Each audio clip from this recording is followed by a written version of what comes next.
My name is Mohammad. I'm from Arizona State University, and I'm going to present our work on anisotropic multi-scale graph convolutional network for dense shape correspondence. Our motivations in this work are as follows. So we want to learn features that are sensitive to subtle geometric changes and robust to 3D discretizations.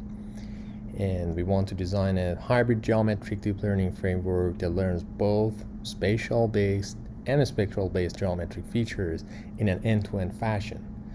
And we avoid using any pre-computed descriptors as we see in a lot of shape correspondence frameworks. And we want to employ anisotropic wavelet filters to address the common oversmoothing drawback of conventional graph neural networks, which are basically low-pass filters. And also at the end, we want to introduce our perturbation layer, which boosts the performance for a large margin. So the primary block is the spatial-based feature learning, which consists of a unit structure of KP convolution layers, which is the state-of-the-art model and point cloud learning. And this stage, we learn features from raw input point cloud of the sampled meshes.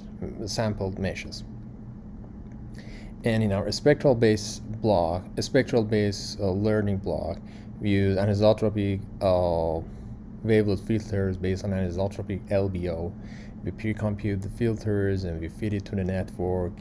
And these filters are locally and globally aware, and it induces robustness to discretization as well. And here's the equation for how to actually pre-compute those spectral wavelet filters. And this is on the bottom you see the formulation of convolution and basically the whole layer with activation functions and normalizations.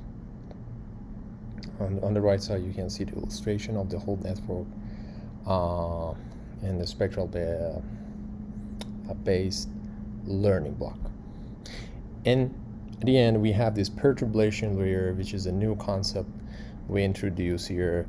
In the last layer, we perturb the feature map by swapping features randomly in the feature map that the network learned. And we saw that this actually improves the performance by a large margin, and it reduces the convergence time by a large margin as well. And as you can see, the salient feature maps and intermediate feature maps with and without perturbation here, as you can see, the previous layers are affected by this perturbation in the last layer, and these salient features are more discriminative. So we use FAST and SCAPE dataset, as you can see, is a very common dataset in shape correspondence, and we use average geodesic error and CGE for evaluation. So here's the result.